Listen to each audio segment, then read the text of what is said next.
రెండు దశాబ్దాలుగా star heroine గా తనకంటూ ఒక ప్రత్యేక స్థానాన్ని నిలబెట్టుకున్న నటీమణుల్లో త్రిష ఒకరు. ఆమె అందం, నటన, భావ వ్యక్తీకరణ, క్లాసిక్ లుక్స్, భావోద్వేగ ఎమోషనల్ సన్నివేశాలలో న్యాచురల్ నటన ఇవన్నీ కలిపే ఆమెను ప్రేక్షకులు ఎంతగానో దగ్గరికి చేశాయి. తెలుగు, తమిళ భాషల్లో ఎన్నో సూపర్ హిట్ చిత్రాల్లో నటించిన స్టార్ హీరోల సరసన తన ప్రతిభనేంతో నిరూపించుకుంది. ప్రేమ కథలు, ఫ్యామిలీ ఎంటర్టైనర్లు, యాక్షన్ డ్రామాలు, ఎమోషనల్ కథలు ప్రతి జానర్ లో త్రిష తన ముద్ర వేసింది. ఇప్పుడు ఆమె కెరియర్ లో అత్యుత్తమ బెస్ట్ మూవీస్ గురించి ఈ వీడియోలో వివరంగా తెలుసుకుందాం. అందులో మొదటి సినిమా వర్షం. 2004 ప్రభాస్ హీరోగా తెరకెక్కిన వర్షం సినిమా త్రిష కెరియర్ లో పెద్ద మలుపు తీసుకొచ్చింది. ఈ సినిమాలో ఆమె శైలజ పాత్రలో కనిపించింది. ఒక సాధారణ మధ్యతరగతి అమ్మాయిగా, ప్రేమలో నిజాయితీని నమ్మే యువతిగా త్రిష అద్భుతంగా నటించింది. ఈ సినిమాలో ప్రేమ, కుటుంబం, భావోద్వేగాలు, విలన్లను భయపెట్టే తీరు అన్నీ బాగా మిళితమై ఉంటాయి. ముఖ్యంగా గోపిచంద్ విలన్ గా భయంకరమైన ప్రదర్శన ఇవ్వగా ప్రభాస్ త్రిష జంట ప్రేక్షకులకు చాలా నచ్చింది. ముఖ్యంగా వర్షంలో వచ్చే సన్నివేశాలు ఈ సినిమాకే ప్రత్యేక ఆకర్షణగా నిలిచాయి. నువ్వు వస్తానంటే నేను వద్దంటాన పాటలు, భావోద్వేగ సన్నివేశాలలో త్రిష చాలా అద్భుతంగా నటన ప్రేక్షకులకు ఆకట్టుకుంది. ఈ సినిమా ద్వారా ఆమె తెలుగు ప్రేక్షకుల గుండెల్లో ఒక స్థానం సంపాదించింది. రెండవ సినిమా నువ్వు వస్తానంటే నేను వద్దంటాన. 2005లో వచ్చిన ఈ సినిమా సిద్ధార్థ్ హీరోగా వచ్చిన ఈ చిత్రం త్రిష కెరియర్ లో అత్యంత గుర్తుండిపోయే ప్రేమ కథల్లో ఒకటి. గ్రామీణ నేపథ్యంలో తెరకెక్కిన ఈ సినిమాలో త్రిష సిరి పాత్రలో చాలా సహజంగా కనిపించింది. సంపన్న కుటుంబానికి చెందిన అమ్మాయి అయినప్పటికీ గ్రామీణ విలువలను గౌరవించే అమ్మాయిగా ఆమె నటన చాలా మ్యూచర్ గా కనిపిస్తుంది. ముఖ్యంగా అన్నపై ప్రేమ, హీరోపై నమ్మకం, కుటుంబం కోసం త్యాగం చేసే అమ్మాయి పాత్రను ఎంతో అందంగా పోషించింది. ప్రభుదేవ దర్శకత్వంలో వచ్చిన ఈ చిత్రంలో ఎమోషనల్ పాటలు, కామెడీ అన్ని సమూతకంగా ఉంటాయి. పారిపోకే పిట్ట, చందమామ వంటి పాటలు ఈ సినిమాను మరింత గుర్తుండిపోయేలా చేశాయి. త్రిష నటనలో అమాయకత్వం, ప్రేమలోని నిజాయితీ ఈ సినిమాలో స్పష్టంగా కనిపిస్తుంది. ఇక మూడవ సినిమా అతడు. 2005లో విడుదలైన ఈ సినిమా మహేష్ బాబు హీరోగా త్రివిక్రమ్ గారి దర్శకత్వంలో వచ్చిన అతడు తెలుగు సినీ చరిత్రలో ఒక క్లాసిక్ మూవీగా గుర్తింపు పొందింది. ఇందులో త్రిష పూరి పాత్రలో చలాకీగా, సరదాగా కనిపించింది. సినిమా మొత్తం సీరియస్ థ్రిల్లర్ గా సాగిన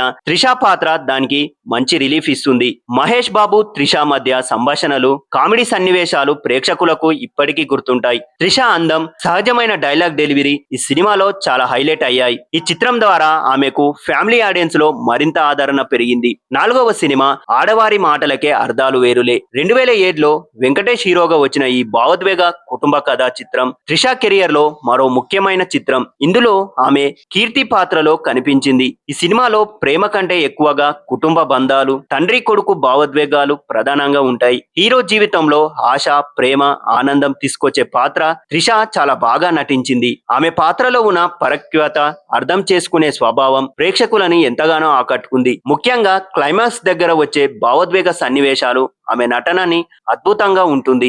ఐదవ సినిమా కింగ్. 2008లో నాగార్జున హీరోగా శ్రీను వైట్ల గారి దర్శకత్వంలో వచ్చిన కింగ్ పూర్తి వినోదాత్మక చిత్రం. ఈ సినిమాలో త్రిష గ్లామర్, కామెడీ టైమింగ్ రెండు బాగా కనెక్ట్ అయ్యాయి. ఈ సినిమాలో ఆమె పాత్రకు మంచి స్టైలిష్ లుక్ ఉంటుంది. నాగార్జున గారితో ఆమె కెమిస్ట్రీ ప్రేక్షకులకు చాలా నచ్చింది. కామెడీ సన్నివేశాల్లో కూడా ఆమె టైమింగ్ అద్భుతంగా ఉంటుంది. ఎందుకే రామ, నువ్వే నువ్వే వంటి పాత్రలు ఆమె అందంకి ప్రత్యేక ఆకర్షణగా నిలిచినాయి. ఆరవ సినిమా ఏమాయ చేసావే. ఈ సినిమా తమిళ వర్షన్. 2010లో ఈ చిత్రం తమిళంలో వచ్చినప్పటికీ దక్షిణ భారత సినీ అభిమానులందరికీ ఒక ప్రత్యేకమైన ప్రేమ కథగా నిలిచింది. గౌతమ్ మీనన్ గారి దర్శకత్వంలో వచ్చిన ఈ సినిమాలో త్రిష జెస్సీ పాత్రలో అద్భుతంగా నటించింది. ప్రేమ ఉండే సందేహాలు, కుటుంబ ఒత్తిళ్లు, భావోద్వేగ గందరగోళం ఇవన్నీ చాలా సహజంగా చూపించారు. త్రిష నటన ఈ సినిమాకే హృదయంలో ఉంటుంది. జెస్సీ పాత్రలో ఆమె చూపించిన భావ వ్యక్తీకరణ, ఎక్స్ప్రెషన్స్ ఇప్పటికీ ప్రేక్షకుల్లో గుర్తుండిపోయే స్థాయిలో ఉంటుంది.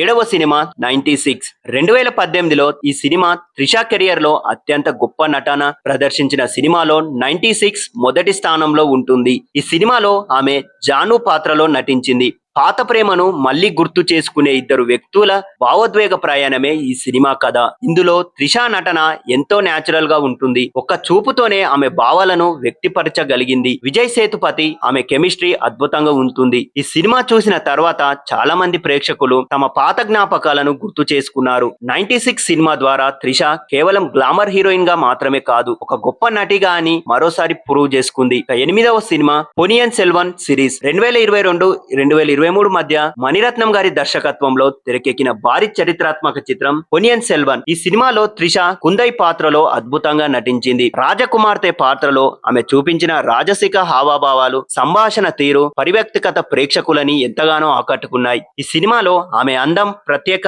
ఆకర్షణంగా నిలిచింది. చాలా సంవత్సరాల తర్వాత కూడా త్రిష ఒక స్టార్డమ్ తగ్గలేదని ఈ సినిమా ప్రూవ్ చేసింది. త్రిషను ఇతర హీరోయిన్లతో పోలిస్తే ఆమె ప్రత్యేకంగా నిలబెట్టుకునే కొన్ని అంశాలు ఉన్నాయి. అది సహజమైన నటన, క్లాస్ మరియు ఎలిగెంట్ లుక్, భావోద్వేగ సన్నివేశాల్లో బలమైన ప్రదర్శన, స్టార్ హీరోలతో ఒక అద్భుతమైన కెమిస్ట్రీ, గ్లామర్ మరియు నటన మధ్య సమతకం. ఆమె పాత్రలలో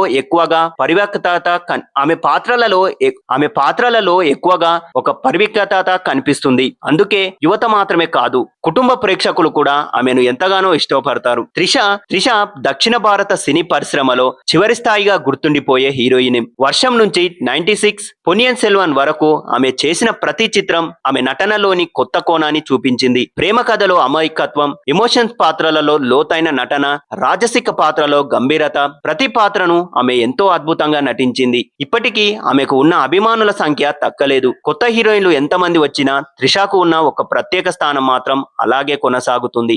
ఆమె సినిమాలు చూస్తే ఎందుకు ఆమెను ఎవర్ గ్రీన్ స్టార్ హీరోయిన్ అంటారో అర్థమవుతుంది. త్రిష నటించిన సినిమాలో మీకు బెస్ట్ అనిపించిన మూవీ ఏంటో మా కింద కామెంట్ బాక్స్ లో మీ ఒపీనియన్ ని కామెంట్ చేయండి. మరిన్ని మూవీ అప్డేట్స్ మరియు మూవీ రివ్యూల కోసం మా 70mm పోస్టర్ ని సబ్స్క్రైబ్ చేసుకోండి.